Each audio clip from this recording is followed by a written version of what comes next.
Veille de Noël, moins 10 degrés Celsius. Mon père m'a enfermé dehors pour lui avoir répondu. Je les regardais ouvrir leurs cadeaux par la fenêtre.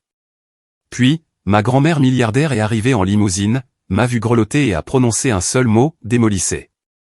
Hier matin, la famille de mon ex-mari a demandé à la sécurité de fouiller mes sacs sur la pelouse devant leur maison, vérifiant si j'avais volé leur argenterie, pendant qu'une vingtaine de voisins filmaient avec leur téléphone. Ils ont vidé les photos de bébé de ma fille, ses premières chaussures, nos souvenirs de famille, tout en annonçant que j'étais l'employé de maison en qui on ne pouvait pas avoir confiance. Ce qu'ils ne savaient pas, c'est que j'avais 450 millions d'euros sur mon compte en banque, les regardant révéler exactement qui ils étaient vraiment. Je m'appelle Chloé Lefebvre. J'ai 35 ans et pendant 3 ans, j'ai laissé la famille de Martel me traiter plus bas que terre pendant que je nettoyais des toilettes en tant qu'agente d'entretien. Tout cela en cachant le plus gros gain à l'euro-million de l'histoire de Lyon. Ce qui s'est passé quand ils m'ont finalement poussé à bout vous montrera pourquoi l'argent ne change pas les gens. Il révèle simplement qui ils ont toujours été. La famille de Martel possédait 15 hôtels-boutiques dans toute la région Auvergne-Rhône-Alpes, avec une fortune nette combinée de 50 millions d'euros. Ils vivaient dans une somptueuse demeure de 7 chambres avec vue sur le lac Léman, conduisaient des voitures qui coûtaient plus cher que la plupart des maisons, et traitaient toute personne gagnant moins d'un salaire à 6 chiffres comme si elle était invisible. J'avais été marié à leur fils, Antoine, pendant 8 ans avant notre divorce il y a 5 ans. Durant notre mariage, j'avais été la belle-fille parfaite, organisant leurs événements caritatifs, gérant leur personnel de maison, aidant même Antoine à obtenir son master en administration des affaires pendant que je mettais ma propre carrière en suspens.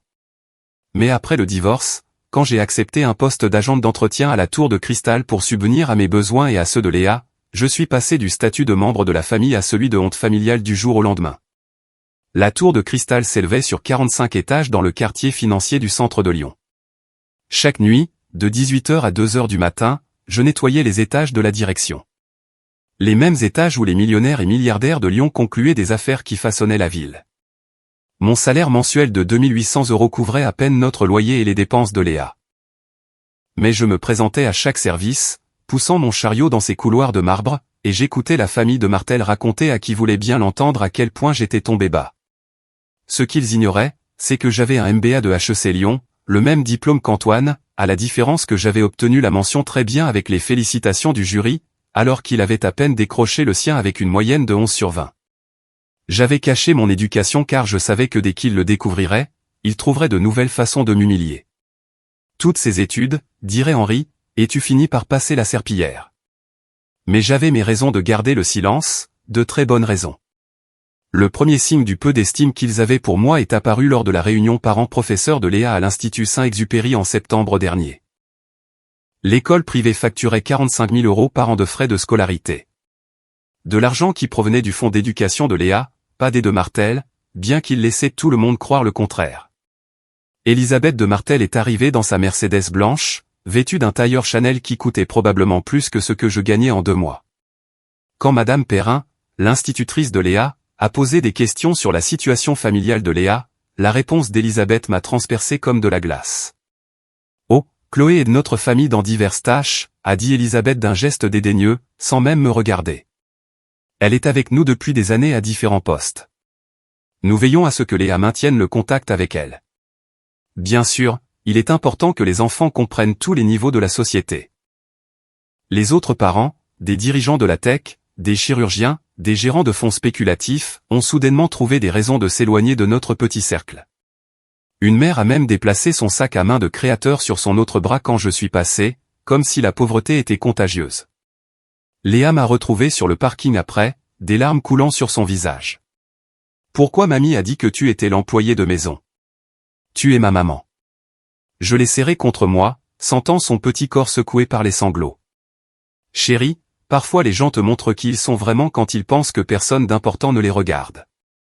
Mais tu es importante, a-t-elle insisté, ses yeux verts, si semblables à ceux de son père mais remplis d'un amour véritable, cherchant dans les miens des réponses que je ne pouvais pas encore donner. Ce soir-là, assise dans mon 2 pièces, regardant le billet de loterie caché dans mon coffre-fort, je me suis demandé combien de temps encore je pourrais garder ce secret. Combien de dégâts supplémentaires les de Martel infligeraient-ils à l'esprit de Léa avant que je ne révèle enfin la vérité? 2 mois plus tard, la cruauté de la famille a atteint de nouveaux sommets lors de leur séance photo annuelle pour la carte de Noël. Le photographe qu'ils avaient engagé, une célébrité d'Écully qui facturait 2000 € la séance, s'était installé dans le salon des De Martel avec des lumières professionnelles et une toile de fond de leur baie vitrée donnant sur le lac.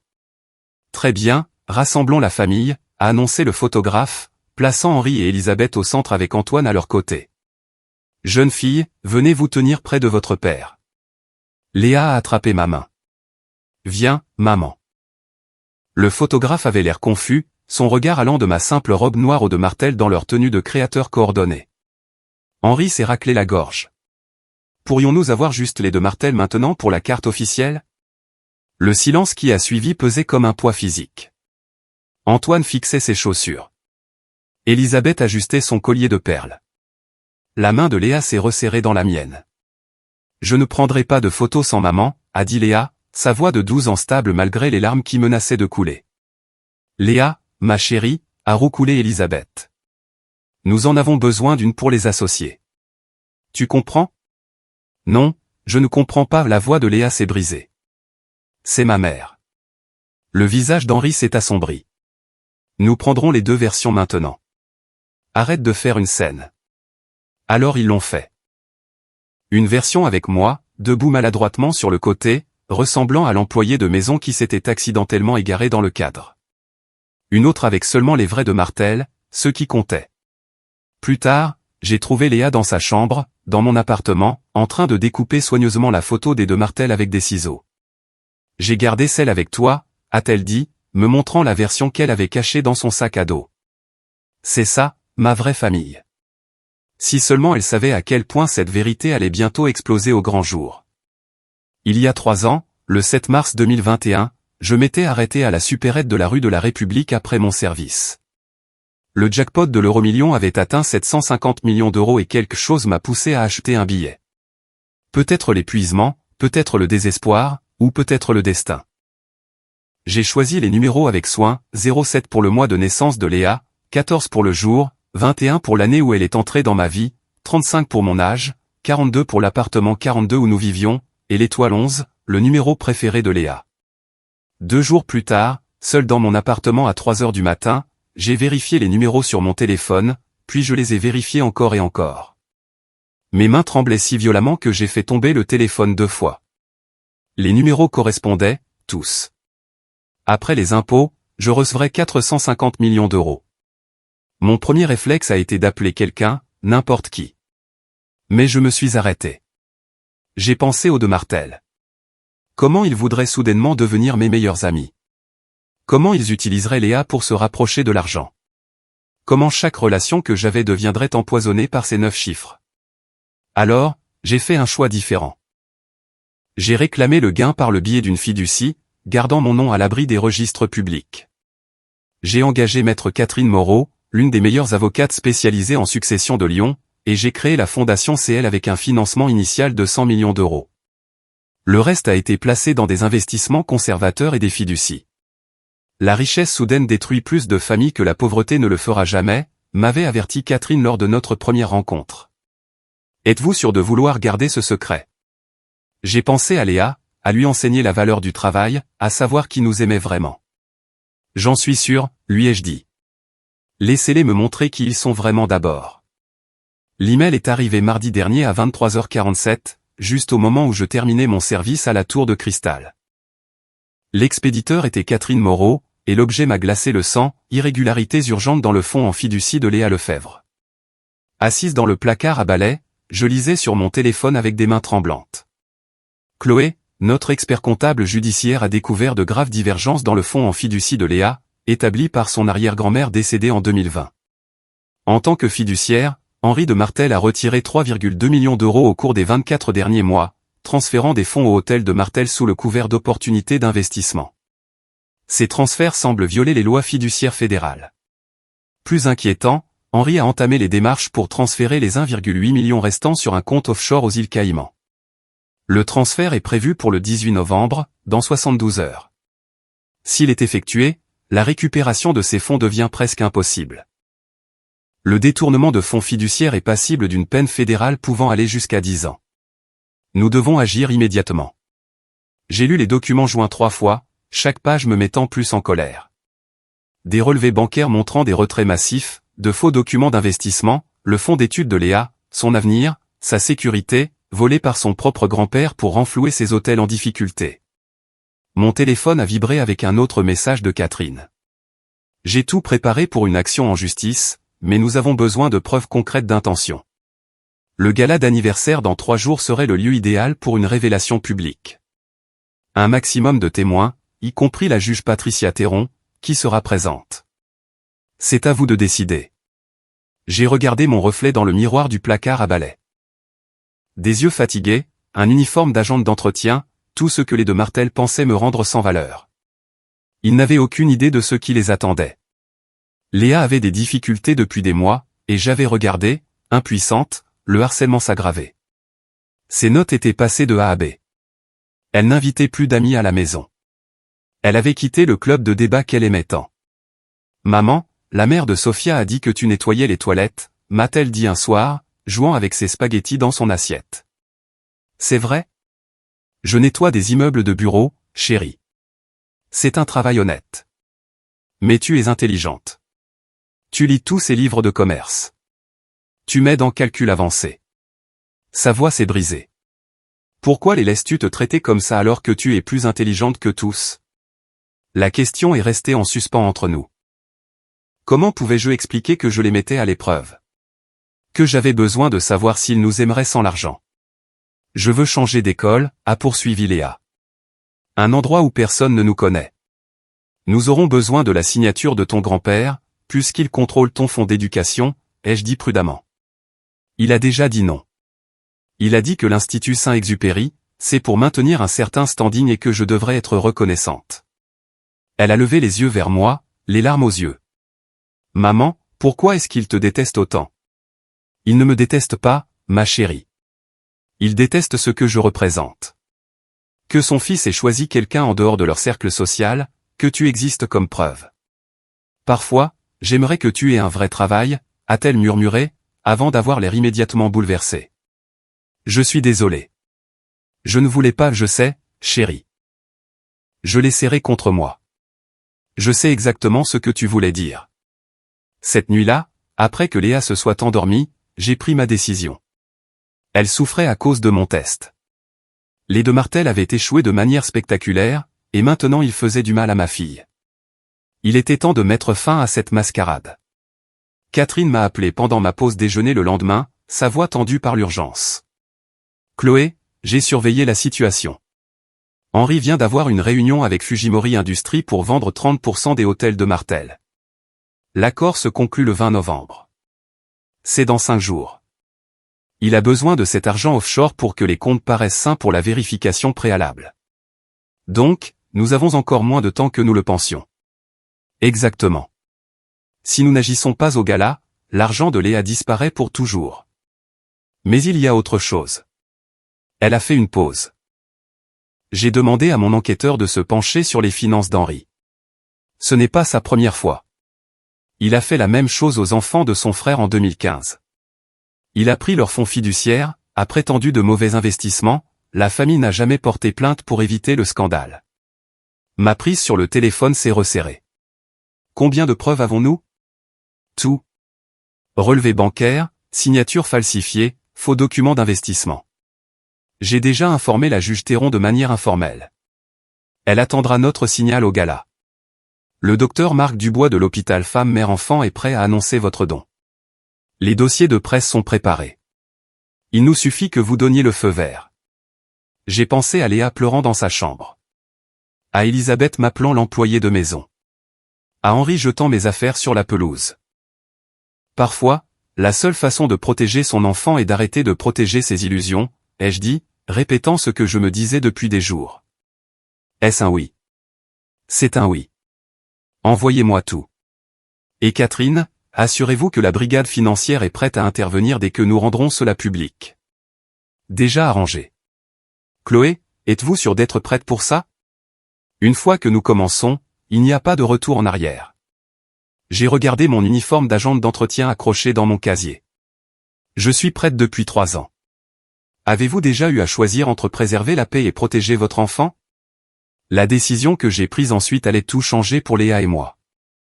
Si vous trouvez de la valeur dans cette histoire, veuillez cliquer sur le bouton d'abonnement et activer la cloche de notification. Votre soutien m'aide à partager ces histoires importantes sur la défense de ce qui est juste. Continuons. Henri a convoqué une réunion de famille d'urgence à l'hôtel de Martel-Grand le matin du 13 novembre. L'email est arrivé à 6 heures. Salle de conférence A, obligatoire, concernant le gala. Je suis arrivé pour trouver toute la famille réunie. Henri en bout de table tel un roi tenant sa cour, Elisabeth à ses côtés, Antoine mal à l'aise dans un coin. Je serai bref, a annoncé Henri, sans même m'offrir un siège. Le gala d'anniversaire est dans 2 jours. Nous attendons 500 invités, y compris le maire, la délégation Fujimori et tous les principaux chefs d'entreprise de Lyon. Cet événement déterminera l'avenir des hôtels de Martel. Il s'est tourné vers moi avec des yeux froids. Vous n'assisterez pas, je suis la mère de Léa. Elle doit prononcer un discours sur l'héritage familial. Votre profession embarrasse la famille, a-t-il dit sèchement. Une agente d'entretien à la table d'honneur nous coûterait l'accord de 200 millions d'euros avec Fujimori. Ils attachent plus d'importance à la présentation et au statut qu'à toute autre chose. Léa a besoin de moi là-bas, ai-je dit calmement. Léa a besoin d'un meilleur modèle, a interjeté Elisabeth. Quelqu'un qui comprend l'ambition et le succès, pas quelqu'un qui se contente de passer la serpillière. Antoine a finalement pris la parole. Maman, papa, ce n'est pas juste. Chloé est. Chloé est quoi, a lâché Henri. Elle n'est rien. Un rappel de ton échec à choisir une partenaire appropriée. L'employé de maison assise à notre table familiale. Les investisseurs partiraient. Je me suis levé lentement, maintenant le contact visuel avec Henri. Donc, je suis banni de la soirée importante de ma fille parce que vous avez honte d'un travail honnête. Vous êtes banni parce que vous êtes une source d'embarras, a-t-il dit simplement. Acceptez-le ou nous réexaminerons l'arrangement de garde. Je suis sûr que les tribunaux seraient intéressés de savoir que la mère de Léa peut à peine payer son loyer. La menace flottait dans l'air comme un gaz toxique. La confrontation a rapidement dégénéré, les mots volant comme des couteaux à travers la table de conférence. Je suis la mère de Léa, ai-je déclaré fermement. À peine, a rétorqué Henri. J'ai des droits. Vous n'avez rien, a ricané Elisabeth. Rien qu'une serpillière, un seau et une fille qui a honte d'amener des amis à la maison. Ce n'est pas juste, ai-je dit, ma voix stable malgré la rage qui montait en moi. C'est du business, a contré Henri. Quelque chose que vous comprendriez si vous aviez fait quelque chose de votre cerveau au lieu de le gaspiller. Léa a besoin de moi là-bas, elle m'a demandé d'être là. Léa a besoin d'un meilleur modèle, quelqu'un de réussi, quelqu'un qui compte. J'ai senti mes mains se serrer en poing sous la table. Vous le regretterez. Henri a carrément ri. Est-ce une menace de la part de l'agente d'entretien? Que allez-vous faire? Refuser de nettoyer nos bureaux? Oh, attendez. Vous ne nettoyez même pas nos bâtiments. Vous n'êtes pas qualifié pour ce niveau. Restez à votre place, Chloé, a ajouté Elisabeth, examinant ses ongles manucurés. Estimez-vous heureuse que nous vous laissions même voir Léa? La plupart des familles vous auraient complètement coupé après le divorce. Papa, arrête, a plaidé faiblement Antoine. Ça va trop loin. Ce qui va trop loin, c'est cette mascarade. Henri s'est levé, me dominant. Vous voulez savoir la vérité? Chaque fois que Léa vous voit dans cet uniforme pathétique, elle meurt un peu à l'intérieur. Chaque fois que ses amis posent des questions sur le travail de sa mère, elle ment. Vous ne la protégez pas en restant dans sa vie. Vous l'humiliez. Les mots ont frappé exactement là où il le voulait. Mais je n'ai pas bronché. Je n'ai pas pleuré. Je l'ai juste regardé avec des yeux calmes, mémorisant ce moment. Avons-nous terminé, ai-je demandé doucement. Presque. Il a souri froidement. La sécurité va vous escorter. Elisabeth a fouillé dans son sac à main de créateur et en a sorti un chèque, le faisant glisser sur la table de conférence vers moi. Le montant était de 50 000 euros. C'est plus que ce que vous gagnez en 2 ans, a-t-elle dit avec un sourire étudié. Prenez-le. Déménagez dans une autre région. Recommencez à zéro. Trouvez un gentil agent d'entretien à épouser. Léa pourra vous rendre visite pendant les étés une fois qu'elle sera plus âgée et comprendra pourquoi c'était nécessaire. J'ai pris le chèque, l'examinant attentivement. Et en échange, je renonce à tout droit de visite informelle. Je ne conteste pas quand vous inscrirez Léa en pensionnat au Rosé en Suisse l'année prochaine. Je ne me présente pas aux événements familiaux. Je disparais tranquillement. Comme si je n'avais jamais existé, ai-je dit. Exactement. Soyez intelligente pour une fois, Chloé. Cet argent pourrait changer votre vie. Antoine s'est levé brusquement. Maman, tu ne peux pas l'acheter comme si elle était. Comme si elle était quoi, l'a interrompu Henri. Une employée. C'est essentiellement ce qu'elle est. Quelqu'un qui fournit un service. Dans ce cas, être la mère biologique de Léa, pour lequel nous avons été plus que généreux. Je me suis levé lentement, laissant le chèque sur la table. J'ai besoin d'y réfléchir. L'offre expire demain à minuit, a dit Henri. Après ça, nos avocats s'occupent de tout, et croyez-moi, vous ne pouvez pas vous permettre de nous combattre. Je me suis dirigé vers la porte, m'arrêtant avant de partir. Vous savez ce qui est le plus triste? Léa vous aime. Malgré tout, elle aime ses grands-parents. Elle ne les aimera plus après demain soir. En sortant, j'ai sorti mon téléphone et envoyé un seul texto à Catherine. C'est l'heure. La réponse est arrivée immédiatement. Tout est prêt. On se voit au gala. Les deux Martel pensaient avoir gagné. Ils n'avaient aucune idée qu'ils venaient de signer leur propre destruction. Le lendemain matin, j'ai rencontré le docteur Marc Dubois et 3 membres du conseil d'administration de l'hôpital Femme-Mère-Enfant de Lyon dans un salon privé du Four Seasons. Pour eux, je n'étais pas Chloé l'agente d'entretien. J'étais Mademoiselle Lefebvre, PDG de la Fondation CL. La famille de Martel nous courtise depuis 6 mois, a dit le docteur Dubois en ajustant ses lunettes. Ils ont promis un don de 10 millions, mais trouvent toujours des excuses pour retarder. Pendant ce temps, vous offrez 50 millions sans condition. La seule condition, ai-je dit en faisant glisser le contrat sur la table, c'est le timing. Je veux que l'annonce soit faite au gala de demain, publiquement, en bonne place, avec une couverture médiatique complète. C'est inhabituel, a noté un membre du conseil. Les deux Martel ont spécifiquement demandé à être notre plus grand donateur lors de cet événement. Ils seront choqués d'apprendre qui est leur véritable bienfaiteur. J'ai souri. Je dois vous demander de me faire confiance. Ce don est réel. L'argent est déjà sous séquestre, et demain soir, l'hôpital Femme-Mère-Enfant recevra le plus grand don unique de son histoire. Le docteur Dubois a examiné les papiers, ses yeux s'écarquillant. Tout est en ordre. Les fonds sont vérifiés. Mademoiselle Lefebvre, je ne comprends pas. Pourquoi maintenir un tel secret jusqu'à demain? Parce que parfois, la meilleure façon d'aider les enfants est de leur montrer que le vrai pouvoir ne vient pas de la richesse héritée ou des noms de famille. Il vient du choix de faire le bien quand personne ne regarde. Et vous voulez l'annonce à 21h précise. Juste après le discours d'Henri de Martel. Je serai dans le public. Quand vous m'appellerez, agissez comme si c'était la première fois que nous nous rencontrions publiquement. Le docteur Dubois m'a tendu la main. Mademoiselle Lefebvre, marché conclu. Demain soir, nous écrirons l'histoire. Si seulement il savait à quel point nous allions vraiment écrire l'histoire. Le cabinet d'avocats de Catherine Moreau occupait tout le 38e étage de la tour de cristal, 3 étages en dessous de là où je nettoyais chaque nuit. Elle avait travaillé sans relâche, et cela se voyait aux boîtes de preuves couvrant sa table de conférence. L'expertise comptable est terminée, a-t-elle dit en étalant les documents. Henri de Martel a systématiquement vidé le fonds en fiducie de Léa par des transferts frauduleux. Regardez ça. Les papiers montraient un schéma clair.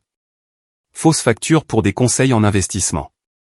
Propriétés qui n'existaient pas, rendements qui ne se sont jamais matérialisés. 3,2 millions d'euros volés à une fillette de 12 ans par son propre grand-père. La brigade financière enquête sur les hôtels de Martel depuis 6 mois sur la base de mes informations, a poursuivi Catherine. Ils attendaient des preuves concrètes. Les voici. Dès que vous rendrez cela public, ils interviendront. Et les dossiers de presse? 50 dossiers préparés pour les principaux médias. Chacun contient des copies des preuves de détournement de fonds, la documentation de votre gain au loto, et une chronologie du traitement que la famille de Martel vous a infligé. Le journal Le Progrès a déjà un journaliste affecté au gala spécifiquement pour surveiller les deux Martel. Elle a sorti un autre document. Il y a autre chose. Antoine est venu me voir hier. J'ai levé les yeux brusquement. Quoi? Il documente les crimes de son père depuis 2 ans. Il veut témoigner. Il dit qu'il en a assez d'être un lâche. Et vous le croyez? Je crois les enregistrements qu'il a fournis.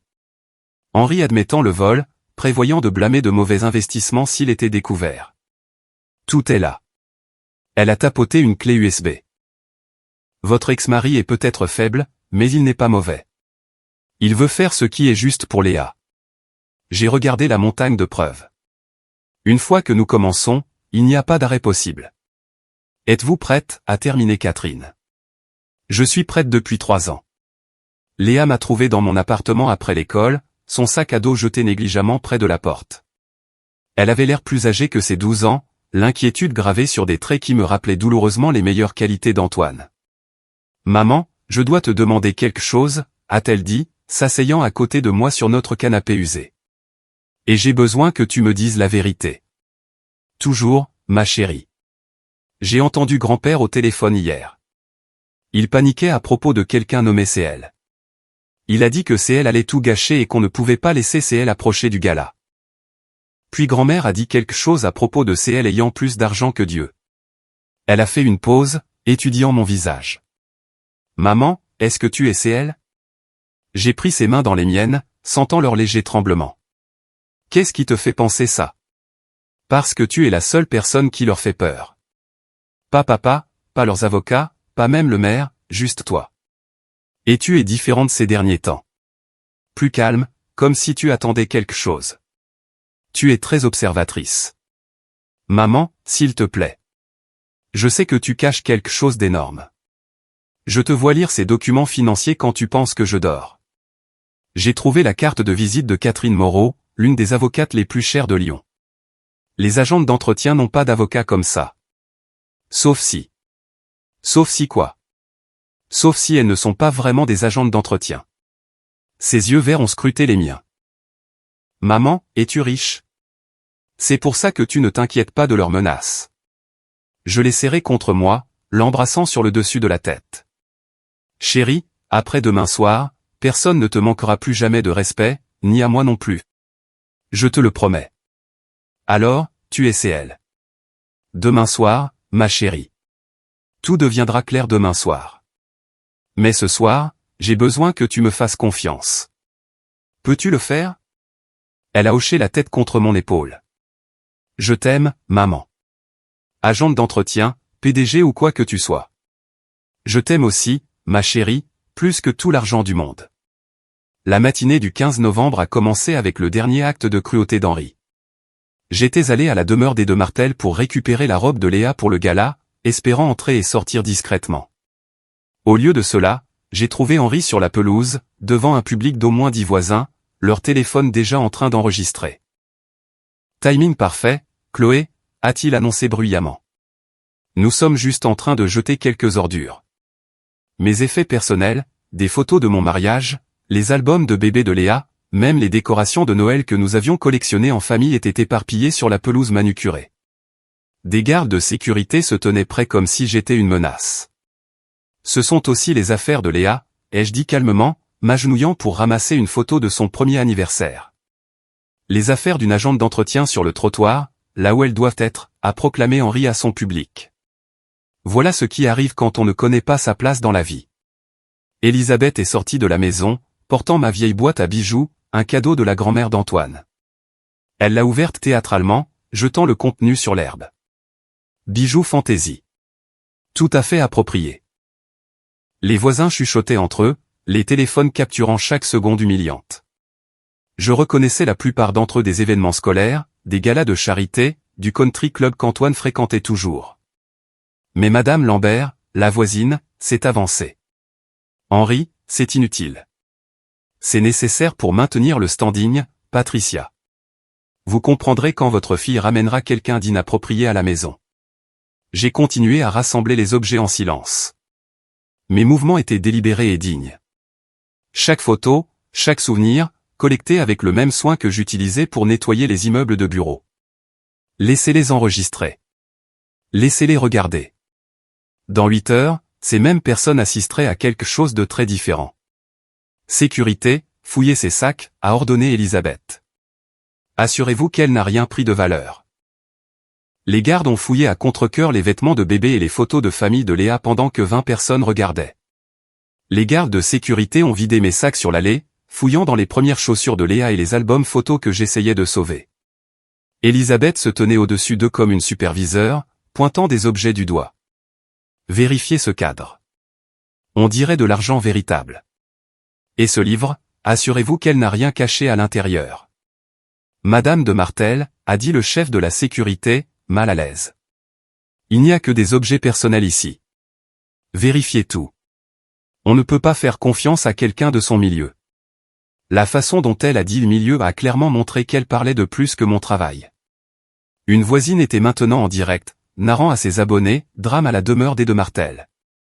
L'ex-belle-fille est fouillée comme une criminelle. Henri s'est approché de moi.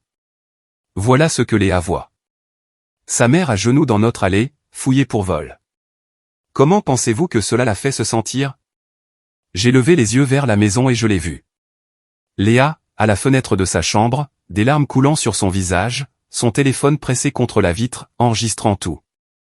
Nos regards se sont croisés un instant avant qu'Elisabeth ne le remarque. Léa, éloigne-toi de cette fenêtre tout de suite. Mais Léa n'a pas bougé. Elle a continué à enregistrer, à regarder, à pleurer. La voiture d'Antoine a dérapé dans l'allée. Il a sauté, le visage rouge de colère. Qu'est-ce qui se passe ici, bon sang? Nous protégeons notre propriété, a dit froidement Henri. De quoi? Des photos de bébé de maman? Antoine a attrapé le bras du garde de sécurité. Arrêtez ça maintenant. Tu arrives trop tard pour jouer les héros, a dit Henri. Comme d'habitude. Le chef de la sécurité s'est redressé. Il n'y a rien d'inapproprié ici, monsieur de Martel. Juste des objets de famille. Alors elle peut prendre ses ordures et partir, a annoncé Henri. Et ne revenez jamais. La foule s'est dispersée lentement, leur téléphone rempli d'images qui deviendraient bientôt virales pour des raisons qu'aucun d'eux n'attendait. Alors que je chargeais les affaires éparpillées dans ma voiture, le texto de Léa est arrivé. Je les déteste. J'ai répondu prudemment, demain, mon amour. Antoine m'a aidé à porter la dernière boîte, ses mains tremblant de rage contenue. Chloé, je suis désolé. Tellement désolé. J'aurais dû arrêter ça il y a des années. Tu essaies de l'arrêter maintenant. C'est ça qui compte. Papa a perdu la tête. Cet accord avec Fujimori le rend désespéré. Il a déplacé de l'argent, caché des dettes. La chaîne d'hôtels est en difficulté, et il utilise l'argent de Léa pour couvrir les pertes. Je me suis arrêté, étudiant son visage. Tu es au courant pour le fonds en fiducie? Je le sais depuis 6 mois. Je documente tout, j'enregistre les conversations. Je suis allé voir une avocate, Catherine Moreau. Elle a dit que tu étais aussi sa cliente. Pourquoi ne me l'as-tu pas dit plus tôt? Parce que je suis un lâche, a-t-il dit simplement. Parce que lui tenir tête signifiait tout perdre. Mon travail, mon héritage, ma famille. Mais le voir te faire ça, à Léa. Je ne peux plus. Léa est apparue à la porte d'entrée, Elisabeth lui agrippant l'épaule. Dis au revoir à ta mère, Léa. Après le gala de ce soir, tu seras trop occupée avec ta nouvelle vie pour la voir souvent. Léa s'est libérée et a couru vers moi, jetant ses bras autour de ma taille. Maman, s'il te plaît, ne me laisse pas ici. Chérie, écoute-moi, lui ai-je murmuré à l'oreille. Ce soir, au gala, tout change. Quand tu me verras, ne sois pas surprise. Fais-moi juste confiance. Papa, tu es allé trop loin, a crié Antoine à Henri. C'est la mère de Léa. Et après ce soir, ça n'aura plus d'importance, a répondu froidement Henri. Rentre dans la maison, Léa. Maintenant. En partant, j'ai vu Madame Lambert dans mon rétroviseur, secouant la tête en direction d'Henri. Elle serait au gala ce soir, elle aussi. Ils y seraient tous. L'ultimatum final d'Henri est venu via Elisabeth, qui se tenait sur leur marche en marbre comme une reine s'adressant à une paysanne. Les voisins s'étaient peut-être dispersés, mais leurs caméras de sécurité enregistraient toujours. Vous êtes définitivement banni de cette propriété, a-t-elle annoncé. Henri dépose une ordonnance restrictive lundi matin. Après le gala de demain, auquel vous n'assisterez pas, Léa commencera sa nouvelle vie. Quelle nouvelle vie, ai-je demandé, bien que je le sache déjà. Le Rosé en Suisse, le meilleur pensionnat du monde. Elle passera les vacances avec nous, les étés dans notre maison du Cap Ferret, loin de votre influence toxique. Vous ne pouvez pas simplement l'envoyer là-bas. J'ai la garde partagée. Henri est sorti de la maison, son téléphone à la main. Votre accord de garde stipule que Léa doit maintenir son niveau d'éducation et de vie actuel. Pouvez-vous vous permettre 45 000 € par an pour l'Institut Saint-Exupéry? Pouvez-vous vous permettre une école privée, quelle qu'elle soit? Non. Alors le tribunal sera de notre côté. Elle a besoin de sa mère. Elle a besoin d'un avenir, a-t-il contré. Pas d'un compte moral sur le potentiel gâché. Profitez de votre dernière nuit à penser que vous comptez, Chloé. Après-demain, Léa sera entourée des bonnes personnes, des gens qui réussissent, des gens qui peuvent réellement lui offrir des opportunités. Je l'ai regardé droit dans les yeux et j'ai souri, un petit sourire entendu qui l'a fait reculer. Profitez de votre dernière nuit à penser que vous avez gagné, Henri. Est-ce que c'est censé être une menace? Non, ai-je dit en montant dans ma Honda vieille de 10 ans. C'est une promesse. En m'éloignant, je l'ai vu dans mon rétroviseur, debout sur sa pelouse parfaite devant sa demeure parfaite, sûr de son arrogance parfaite. Il n'avait aucune idée que dans moins de 5 heures, son monde parfait s'effondrerait lors de l'événement même destiné à célébrer son succès. Le compte à rebours avait commencé. La famille de Martel pensait m'avoir complètement détruite. Ils n'avaient aucune idée que dans moins de 24 heures, leur monde entier s'écroulerait lors de leur propre gala d'anniversaire. Si vous avez déjà rêvé de voir le karma rattraper les tyrans, vous devez voir ce qui va suivre. Veuillez aimer cette vidéo si l'histoire vous plaît et commentez ci-dessous. Avez-vous déjà caché votre succès à une famille toxique? 15 novembre, 20h. Le de Martel Grand, au centre-ville, brillait comme un joyau contre la ligne d'horizon de Lyon. Les voituriers s'affairaient alors qu'une Bugatti Chiron noir mat s'arrêtait à l'entrée. Une déclaration à 3 millions d'euros sur roue qu'aucun d'eux n'avait jamais vue en personne.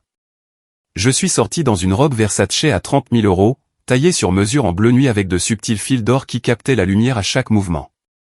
La main du voiturier tremblait en lui tendant les clés. Faites attention à elle, ai-je dit. Elle est capricieuse. La sécurité s'est déplacée pour m'intercepter à la porte. Les mêmes hommes qui avaient fouillé mes affaires ce matin. Le chef de la sécurité, Marc, s'est figé en voyant l'invitation que je présentais. PDG, Fondation CL, a-t-il lu à haute voix, sa voix se brisant. Mademoiselle. Mademoiselle Lefebvre. Bonsoir, Marc. Je crois que le maire m'attend. Comme par hasard, la mère, Patricia Roland, est apparue dans le hall, son visage s'illuminant de reconnaissance. Chloé, j'espérais vous rencontrer en bonne et due forme. Le travail de votre fondation avec l'initiative pour les sans-abri a été extraordinaire. L'équipe de sécurité s'est écartée comme la mer Rouge. Marc s'est même légèrement incliné, le visage pâle en reconnaissant ses actions du matin. Entrons, a demandé la mère, passant son bras sous le mien. Henri de Martel n'a aucune idée de l'honneur que c'est de vous avoir ici. Cet homme a toujours été trop concentré sur la vieille fortune pour reconnaître le nouveau pouvoir. Alors que nous marchions vers la salle de bal, j'ai entendu Marc chuchoter frénétiquement dans sa radio. Alerte. L'agente d'entretien, ce n'est pas laisser-la simplement passer. Laissez tout passer. La grande entrée était sur le point de devenir un grand règlement de compte. Les portes de la salle de bal se sont ouvertes pour révéler 500 membres de l'élite lyonnaise, les flûtes de champagne captant la lumière des immenses lustres en cristal. L'orchestre était au milieu d'une valse quand la musique s'est soudainement arrêtée. La baguette du chef d'orchestre figée en l'air alors qu'il fixait l'entrée. Le silence s'est propagé comme une pierre jetée dans une eau calme. Des chuchotements s'élevèrent. Qui est-ce? C'est du Versace? Elle est venue avec la mère. À la table d'honneur, Henri et Elisabeth de Martel étaient figés comme des statues de glace. La flûte de champagne d'Henri lui a glissé des mains, se brisant sur le sol en marbre. Elisabeth s'est agrippée à la table pour se soutenir, son visage parfaitement composé se fissurant comme un masque. Maman. Léa s'est échappée de la table de ses grands-parents, sa robe verte volant derrière elle alors qu'elle traversait la salle de bal. Elle a jeté ses bras autour de moi, se moquant que tout le monde regarde, se moquant que ses grands-parents lui fassent des gestes frénétiques pour qu'elle revienne. Tu es magnifique, maman, a-t-elle murmuré contre mon épaule. Comme une reine. Mesdames et messieurs, a annoncé la mère, sa voix portant à travers le silence stupéfait. Veuillez accueillir l'une des philanthropes les plus généreuses de Lyon, mademoiselle Chloé Lefebvre de la Fondation CL. Le nom a frappé la pièce comme un coup de tonnerre. La Fondation CL, l'organisation mystérieuse qui avait fait don de millions aux hôpitaux, aux écoles et aux programmes pour les sans-abri de Lyon. La fondation que les de Martel courtisaient désespérément depuis des mois. Antoine s'est levé brusquement à sa table, son visage un mélange de choc et de quelque chose qui ressemblait à de la fierté. Chloé. J'ai traversé la salle de bal, la main de Léa dans la mienne. Passant devant les personnes même qui m'avaient évité lors des événements scolaires. Passant devant les investisseurs qui avaient ri des blagues d'Henri sur son infortunée ex-belle-fille. Passant 3 ans d'humiliation, droit vers la table d'honneur. Bonjour, Henri, ai-je dit agréablement. Charmante soirée. Le docteur Marc Dubois a choisi ce moment pour prendre le micro. Son timing était impeccable. Les écrans autour de la salle de bal se sont illuminés avec le logo de l'hôpital Femmes-Mères-Enfants de Lyon. Mesdames et messieurs, avant de poursuivre la célébration de ce soir, j'ai une annonce extraordinaire. Cet après-midi, l'hôpital Femmes-Mères-Enfants a reçu le plus grand don unique de l'histoire de notre institution. Des halètements ont résonné dans la salle de bal. Henri s'est redressé, un sourire suffisant commençant à se former. Il avait promis un don de 10 millions toute la soirée. 50 millions d'euros, a poursuivi le docteur Dubois, et le sourire d'Henri a disparu. Ce don transformateur financera notre nouvelle aile de cancérologie pédiatrique, fournira un traitement gratuit à des milliers d'enfants non assurés et établira le centre Léa Lefebvre pour le développement de l'enfant. Le centre Léa Lefebvre, le nom de ma fille sur un bâtiment. Léa a halté à côté de moi, ses mains serrant les miennes. Veuillez vous joindre à moi pour remercier notre incroyable bienfaitrice. Le docteur Dubois a levé sa flûte de champagne vers moi. Mademoiselle Chloé Lefebvre, PDG de la Fondation CL, dont les actifs dépassent les 100 millions d'euros en dons caritatifs. Les écrans géants ont affiché le contrat signé, le chèque et une photo de moi avec le conseil d'administration de l'hôpital prise ce matin.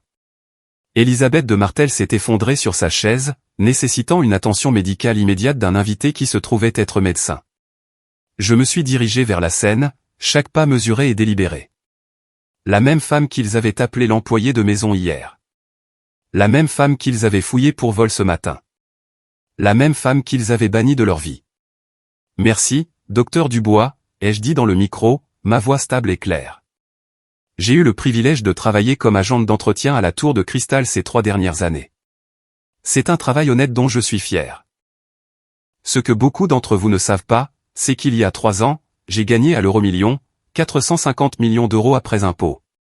La salle a explosé. Les téléphones sont apparus, enregistrant tout.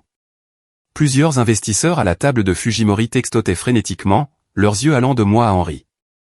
J'ai continué à travailler parce que je voulais que ma fille comprenne la valeur du travail et, peut-être, j'ai regardé directement Henri, pour voir le vrai caractère des gens quand ils pensent que vous n'avez rien à leur offrir. Debout à la tribune, 500 paires d'yeux fixés sur moi, le poids de 3 ans de silence se levant enfin de mes épaules.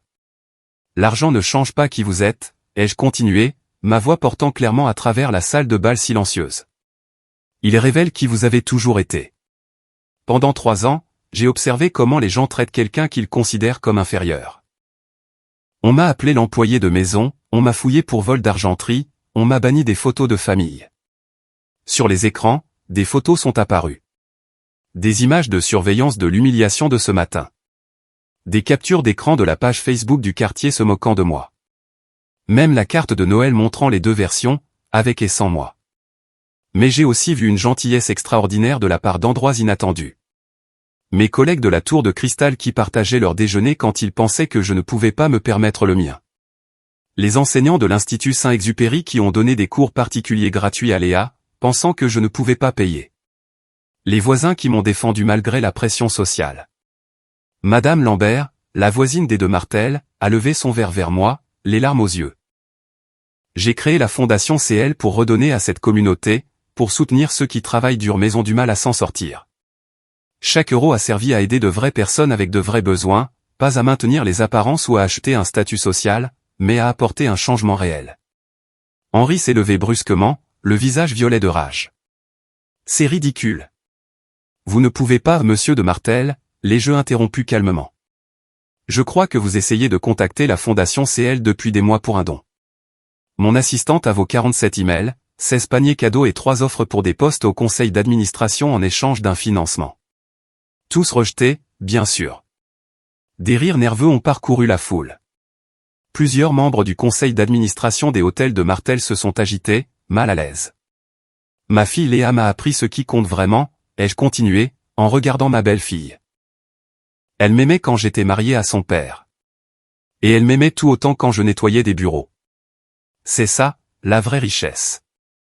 Être aimé pour qui vous êtes, pas pour ce que vous avez. Les investisseurs de Fujimori fronçaient ouvertement les sourcils en direction d'Henri maintenant, chuchotant entre eux. L'accord s'effritait sous ses yeux. Catherine Moreau est montée sur scène, sa présence commandant une attention immédiate. Dans ses mains se trouvaient des documents qui allaient détruire l'empire de Martel. Mesdames et messieurs, je suis maître Catherine Moreau, avocate de mademoiselle Lefebvre et de Léa Lefebvre. Ce que je suis sur le point de révéler implique des crimes fédéraux qui ne peuvent rester impunis. Les écrans ont changé pour afficher des relevés bancaires, des rapports d'expertise comptable et une chronologie du vol. Henri a tenté de se diriger vers la sortie, mais la sécurité, la même qui m'avait fouillé ce matin, lui a barré le chemin. Henri de Martel, en tant que fiduciaire du fonds en fiducie de 5 millions d'euros de Léa Lefebvre, a détourné 3,2 millions d'euros au cours des 24 derniers mois. Ces fonds, laissés par l'arrière-grand-mère de Léa, ont été systématiquement volés pour couvrir les dettes croissantes des hôtels de Martel. Des halètements et des cris d'indignation ont rempli la salle. Les téléphones enregistraient sous tous les angles. Le journaliste du Progrès tapait frénétiquement. Les preuves sont irréfutables, a poursuivi Catherine. Faux documents, transferts frauduleux, faux rapports d'investissement. La brigade financière a été prévenue et exécutera des mandats demain matin. Ce sont des mensonges, a crié Henri. J'ai investi cet argent pour l'avenir de Léa. Point dans des comptes offshore aux îles Caïmans, a demandé Catherine, affichant les documents de transfert. Prévu pour un transfert permanent dans moins de 48 heures. Elisabeth s'est évanouie à nouveau, nécessitant cette fois de vrais ambulanciers. La délégation de Fujimori s'est levée d'un seul homme et est sortie, leur mépris évident. 200 millions d'euros sont partis avec eux. Monsieur de Martel, a annoncé Catherine, vous avez 24 heures pour restituer les fonds en totalité avant que des poursuites fédérales ne soient engagées. Détournement de fonds, escroquerie par virement, manquement à l'obligation fiduciaire. Vous risquez 10 à 15 ans de prison fédérale. Antoine s'est levé à sa table. J'ai des enregistrements, papa. 2 ans d'enregistrement, chaque aveu, chaque crime. Je vais témoigner. Le visage d'Henri est passé du violet au blanc. Il a cherché des alliés dans la pièce et n'en a trouvé aucun. La salle de bal a sombré dans le chaos. Les investisseurs de Fujimori étaient déjà à la porte, leur représentant principal se retournant pour annoncer « Les hôtels de Martel peuvent oublier tout partenariat avec Fujimori Industries. Nous ne nous associons pas avec des criminels. » Les membres du conseil d'administration des hôtels de Martel ont entouré Henri comme des requins sentant le sang. Réunion d'urgence, maintenant, a crié Patricia Royer, la principale administratrice indépendante. Henri, votre démission ce soir ou nous appelons les actionnaires. Elisabeth, ranimée mais hystérique, s'est agrippée à ma robe. S'il te plaît, Chloé, s'il te plaît. Nous ne le pensions pas. Nous sommes la famille de Léa. Vous avez jeté mes affaires sur votre pelouse ce matin, ai-je dit tranquillement. Vous m'avez traité de déchet. Vous avez essayé de voler ma fille et son héritage. L'entreprise va s'effondrer, a-t-elle gémi. 15 hôtels, des milliers d'employés.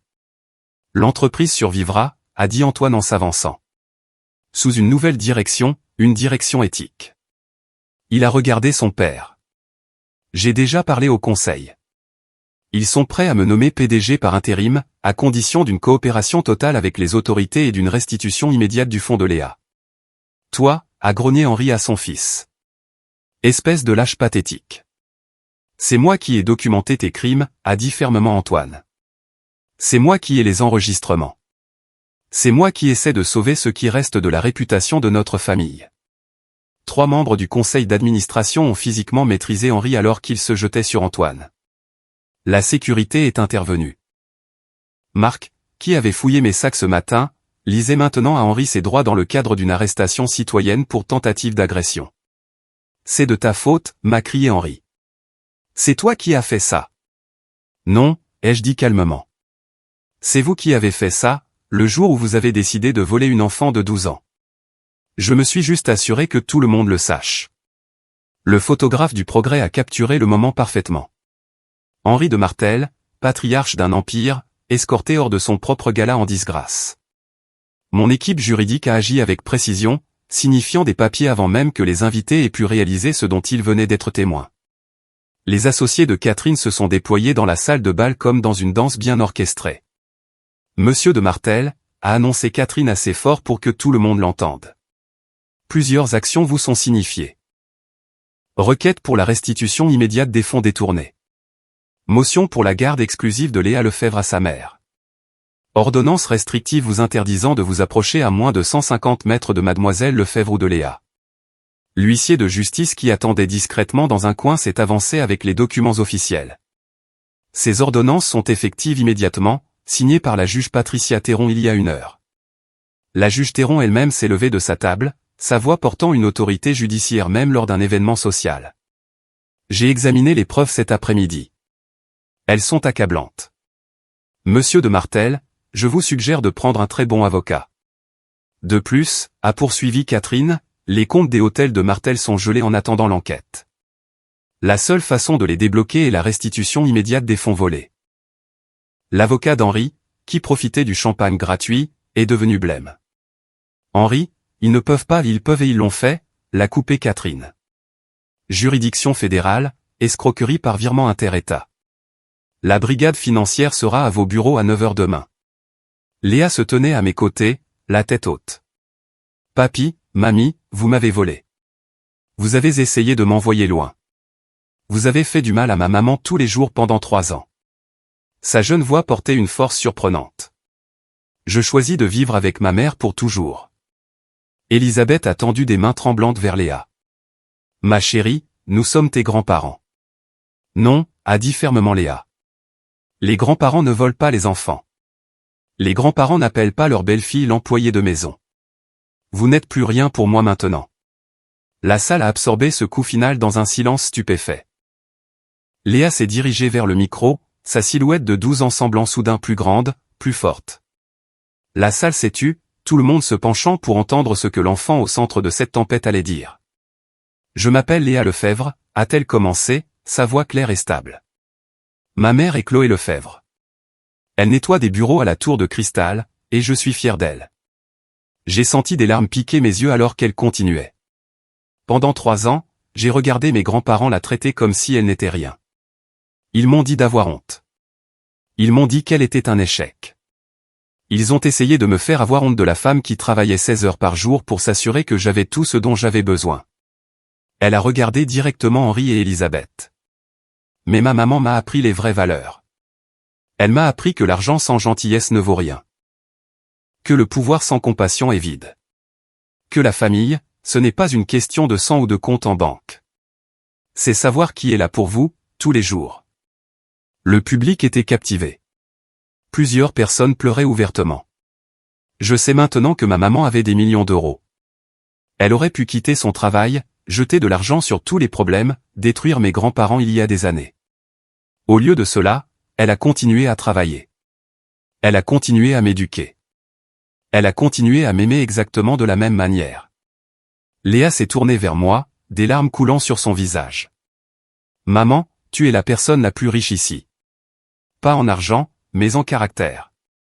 Et je te choisis. Je te choisirai toujours. Elle a couru vers moi, et je l'ai rattrapée dans mes bras alors que la salle de bal éclatait en applaudissements. Même certains membres du conseil d'administration des hôtels de Martel applaudissaient, les larmes aux yeux. Je t'aime, ma chérie, ai-je murmuré. Je sais, maman. Je l'ai toujours su. En 2 heures, l'histoire a explosé sur toutes les plateformes. L'agente d'entretien millionnaire est devenue une tendance mondiale avant même que nous ayons quitté le gala. Le direct d'un invité de ma révélation avait 3 millions de vues et continuait d'augmenter. Le Progrès a publié une alerte info, le secret à 450 millions d'une agente d'entretien lyonnaise secoue la haute société, l'empire de Martel s'effondre. BFM TV l'a repris en quelques minutes, suivi par France 2 et tous les grands médias. Les réseaux sociaux étaient en feu. C'est mieux que n'importe quel film, disait un tweet viral, accompagné d'une photo d'Henri se faisant escorter. Une femme cache 450 millions d'euros tout en nettoyant des toilettes juste pour exposer sa belle famille toxique. Comportement de reine. Le cours de l'action des hôtels de Martel a chuté de 40% dans les échanges après la clôture. Les analystes financiers prédisaient déjà la faillite sans l'accord avec Fujimori et avec les actifs gelés. BFM Business a diffusé une émission spéciale, La chute des hôtels de Martel, un drame familial devenu désastre financier. Les images de l'humiliation de ce matin, où j'étais fouillé sur la pelouse, étaient diffusées côte à côte avec la vidéo de moi en Versace au gala. Le contraste était dévastateur. De la poubelle au trésor, la vengeance ultime, titrait Le Figaro. Les photos d'Henri sont devenues des mèmes instantanés. Son visage choqué lorsque j'ai été annoncé comme PDG de la fondation CL était déjà légendé de 1000 façons différentes. Quand le karma à ton adresse. Ce moment où tu réalises que tu t'es fait avoir tout seul. Trouve quelqu'un qui te regarde comme Henri de Martel regarde les conséquences. Les chaînes d'information locales ont posté des reporters devant la demeure des de Martel, la tour de cristal et l'hôpital femme-mère-enfant. Le docteur Dubois a donné des interviews louant le don et confirmant que oui, l'agente d'entretien qui nettoyait les bureaux voisins était leur plus grande bienfaitrice de tous les temps. À minuit, la vidéo avait 50 millions de vues sur toutes les plateformes. Le monde regardait l'élite lyonnaise apprendre ce qui se passait quand on traitait la mauvaise personne comme un déchet. L'effondrement de l'entreprise a été rapide et impitoyable. Le lundi matin, 8 grandes chaînes hôtelières avaient annoncé qu'elles mettaient fin à leur partenariat avec les hôtels de Martel, citant des préoccupations éthiques et un risque pour leur réputation. 3 membres du conseil d'administration ont démissionné immédiatement par email. Leurs messages ont fuité dans la presse en quelques heures. Ne peut en bonne conscience continuer mon association avec une entreprise criminelle, a écrit Patricia Royer. 2 autres ont suivi avant midi.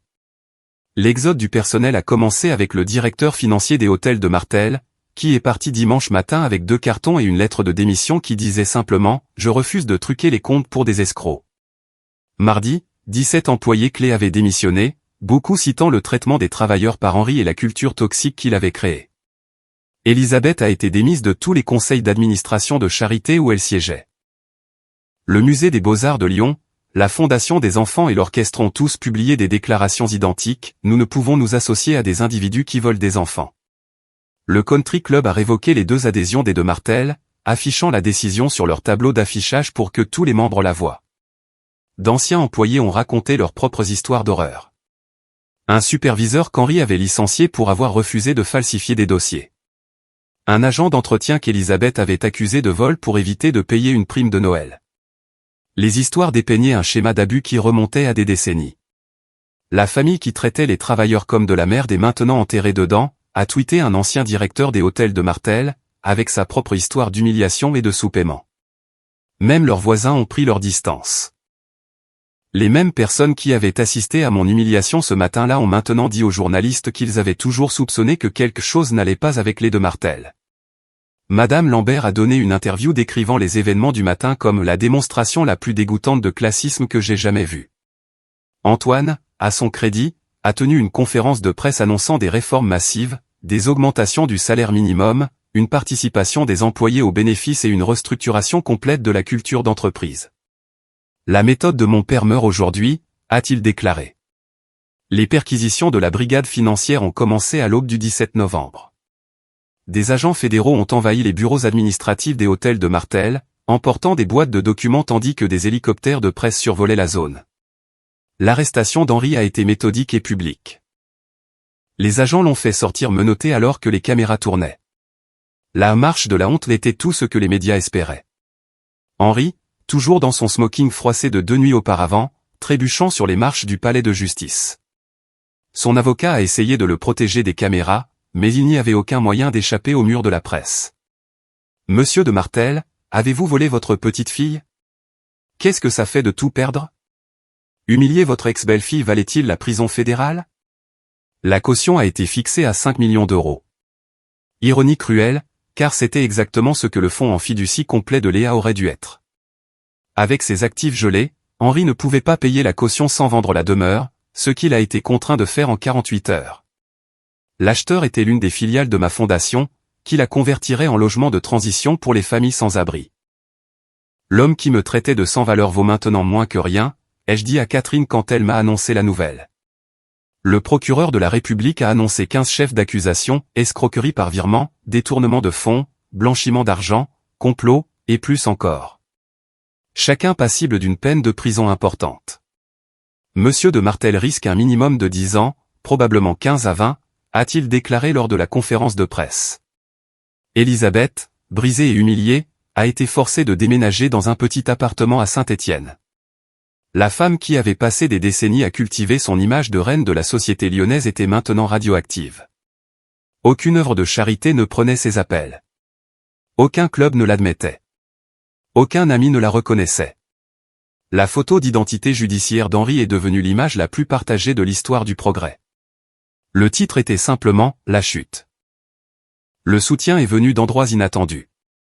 Le syndicat des agents d'entretien a annoncé une bourse à mon nom pour les enfants des travailleurs de service, récoltant 100 000 € la première semaine. Chloé Lefebvre a prouvé que la dignité n'est pas déterminée par votre titre de poste, a déclaré le président du syndicat lors de l'annonce. La maire de Lyon m'a offert un poste au Conseil économique. Nous avons besoin de voix qui comprennent à la fois la difficulté et le succès, a-t-elle dit publiquement. La perspective unique de mademoiselle Lefebvre serait inestimable. Mes collègues de la Tour de Cristal ont organisé une fête qui a fait les gros titres. Plus d'une centaine de travailleurs de nuit se sont rassemblés dans le hall, tenant des pancartes sur lesquelles on pouvait lire « Fiers de travailler avec Chloé » et « Les agents d'entretien sont essentiels ». Beaucoup ont partagé des histoires de ma gentillesse au fil des ans, couvrant des services, partageant des déjeuners, écoutant les problèmes. Madame Lambert, la voisine des de Martel, est arrivée à mon appartement avec des fleurs et des excuses. J'aurais dû parler plus tôt. Nous savions tous comment il vous traitait. Votre courage nous a donné la permission d'arrêter de prétendre que c'était acceptable. Même certains parents des de Martel ont pris contact. La tante d'Antoine, Sarah, a appelé. Nous savions qu'Henri volait le fonds en fiducie. Nous avions trop peur pour parler. Il contrôlait tout. Merci d'avoir été plus courageuse que nous. D'anciens employés des hôtels de Martel ont créé un groupe de soutien, partageant des histoires d'abus d'Henri et de condescendance d'Elisabeth. Plusieurs ont révélé qu'ils avaient soupçonné des crimes financiers mais craignaient des représailles. Chloé nous a donné une voix, a écrit l'un d'eux. Elle nous a montré que les tyrans n'ont que le pouvoir que nous leur donnons. Le garde de sécurité, Marc, qui avait fouillé mes sacs, a envoyé une lettre d'excuse formelle et un don au fonds d'éducation de Léa. Je savais que c'était mal. Je l'ai fait quand même. J'ai honte et je suis inspiré par votre grâce sous la pression. Antoine a demandé à me rencontrer dans un lieu neutre, un café tranquille du centre-ville où nous avions autrefois planifié notre avenir ensemble. Il avait l'air plus vieux, usé par les révélations de la semaine passée, mais aussi en quelque sorte plus solide, plus réel. Chloé, je dois m'excuser, pas seulement pour cette semaine ou cette année, mais pour tout. Pour avoir été un lâche pendant notre mariage, pour avoir laissé mes parents contrôler nos vies, pour t'avoir manqué, à toi et à Léa, chaque jour depuis. Antoine, s'il te plaît, laisse-moi finir. Je vois maintenant pourquoi tu as caché l'argent. Nous avons tous échoué à ton test de caractère, de manière spectaculaire. Mes parents ont montré leur cupidité et j'ai montré ma faiblesse. Encore. Il a sorti des documents, confirmation de rendez-vous chez un thérapeute, accord de garde, renonciation financière. J'ai commencé à voir un thérapeute 2 fois par semaine. J'ai besoin de comprendre pourquoi je les ai laissés te traiter de cette façon, pourquoi je n'ai jamais défendu ma propre famille. C'est un bon début, ai-je dit prudemment. Je renonce à toute prétention sur ta fortune. Je ne veux pas un centime. Je demande également des visites supervisées avec Léa jusqu'à ce que le thérapeute dise que je suis prêt. Je dois mériter le droit d'être à nouveau son père. Et tes parents ? Je témoignerai contre mon père, entièrement. Il a volé sa petite fille. Il n'y a pas de pardon pour ça. Quant à ma mère. Il a fait une pause. Elle est brisée, Chloé. Complètement brisée. Mais ce n'est pas ton problème à résoudre. Non, ça ne l'est pas. Il s'est levé pour partir, puis s'est retourné. Pour ce que ça vaut, tu as l'air heureuse. Vraiment heureuse. Pour la première fois depuis que je te connais, tu as l'air libre. Je suis libre, ai-je répondu. Nous le sommes tous maintenant. Il a hoché la tête et s'est éloigné, les épaules plus droites que je ne les avais vues depuis des années. Peut-être qu'Antoine deviendrait enfin l'homme que j'avais cru épouser. Léa s'est épanouie de manière que je n'aurais jamais imaginée. Une semaine après le gala, elle s'était transformée d'une enfant anxieuse et pleine d'excuses en quelqu'un qui marchait la tête haute et la voix claire. Nous l'avons transférée à l'Académie progressiste de Lyon, une école qui valorisait le caractère plutôt que les relations. Le premier jour, elle s'est présentée simplement « Je suis Léa Lefebvre. Ma mère est agente d'entretien et philanthrope. » Les deux comptent. Elle a créé sa propre fondation, Les Enfants des Travailleurs Essentiels, offrant des bourses et un soutien aux enfants dont les parents travaillaient dans les industries de services. L'événement de lancement a récolté 50 000 € en 2 heures. Maman, tu m'as appris que l'argent ne signifie rien si on se perd en l'obtenant, m'a-t-elle dit alors que nous examinions les premières candidatures de la fondation. Ces enfants méritent les mêmes chances que moi, sans les grands-parents toxiques. Ces séances de thérapie l'aidaient à traiter le traumatisme des 3 dernières années. Je n'arrêtais pas de penser que c'était de ma faute, a-t-elle admis un soir, que si j'étais meilleure, plus intelligente, plus comme eux, ils te traiteraient mieux. Le docteur Chen dit que ça s'appelle la honte transférée. Elle a choisi de changer légalement son nom pour juste Léa Lefebvre, abandonnant complètement de Martel. Ce n'est pas qui je suis, a-t-elle dit fermement. Je suis ta fille. Point. Le livre qu'elle a décidé d'écrire, Ma mère, l'agente d'entretien millionnaire, intéressait déjà des éditeurs. Ce n'est pas une question de vengeance, a-t-elle expliqué aux éditeurs potentiels. C'est une question de voir les gens pour ce qu'ils sont vraiment, pas pour ce qu'ils ont. Lorsqu'on lui posait des questions à l'école sur ses grands-parents, elle avait une réponse bien rodée, ils ont fait des choix qui les ont éloignés de ma vie. Je leur souhaite de guérir, mais à distance. La fille qui pleurait autrefois à cause du travail de sa mère m'apportait maintenant le déjeuner à la tour de cristal, fière d'être vue avec moi dans mon uniforme. La fondation CL s'est développée pour atteindre 200 millions € d'actifs après que j'ai ajouté 100 millions supplémentaires de mes fonds personnels. Nous nous sommes concentrés sur le soutien aux familles de travailleurs, le financement de l'éducation pour les enfants des travailleurs de service et l'amélioration des conditions de travail dans les bâtiments de Lyon. J'ai acheté la tour de cristal, le bâtiment entier, pour 80 millions €. Mon premier acte en tant que propriétaire a été d'augmenter le salaire de chaque travailleur de service de 50% et d'instituer une participation aux bénéfices. Les agents d'entretien avec qui j'avais travaillé pendant 3 ans ont pleuré quand je l'ai annoncé. Vous auriez pu nous laisser derrière, a dit Marc, mon chef d'équipe. La plupart des gens l'auraient fait. Vous ne m'avez jamais laissé derrière, lui ai-je rappelé. Quand vous pensiez que je ne pouvais pas me payer à déjeuner, vous partagiez le vôtre. Cela vaut plus que n'importe quelle augmentation de salaire. J'ai continué à y aller chaque mois, prenant parfois une serpillière et rejoignant l'équipe. Cela me gardait les pieds sur terre, me rappelait d'où je venais et pourquoi j'étais resté. Les locataires des étages de direction qui m'ignoraient autrefois hochaient maintenant la tête respectueusement, sachant que la propriétaire de leur bâtiment pourrait être celle qui vidait leurs poubelles. La fondation a créé un programme spécifiquement pour les mères célibataires qui travaillent, offrant des services de garde d'enfants, des bourses d'études et un soutien d'urgence. 300 familles se sont inscrites le premier mois. Je suis sorti avec Jacques, un enseignant de la nouvelle école de Léa qui me connaissait comme la mère agente d'entretien de Léa avant d'apprendre pour l'argent. Il m'avait apporté un café lors d'une réunion parents-professeurs en disant « Vous avez l'air d'en avoir plus besoin que moi ». Cette simple gentillesse, offerte quand il pensait que je n'avais rien, m'a tout dit. J'ai gardé mon âme en gardant mon secret, ai-je dit à un journaliste qui m'a demandé pourquoi j'avais caché l'argent si longtemps. Maintenant, je garde mon but en partageant ma richesse. Nous envisagions d'adopter des frères et sœurs de l'aide sociale à l'enfance, des enfants qui, comme Léa l'avait été, avaient besoin que quelqu'un voie leur valeur au-delà des circonstances. 1 an plus tard, le paysage avait complètement changé. Henri était en prison fédérale, purgeant 12 ans après une négociation de peine. Ses lettres à Léa restaient sans réponse, retournées à l'expéditeur avec le tampon « On n'habite plus à l'adresse indiquée ». Elisabeth vivait dans une maison de retraite à Saint-Étienne, sa santé mentale s'étant détériorée après avoir tout perdu. Antoine payait ses soins mais lui rendait rarement visite, leur relation étant à jamais fracturée par ses choix. Antoine avait reconstruit les hôtels de Martel à partir de zéro, les renommant Émeraude Hôtellerie et instituant des politiques axées sur les travailleurs qui sont devenus un modèle pour l'industrie.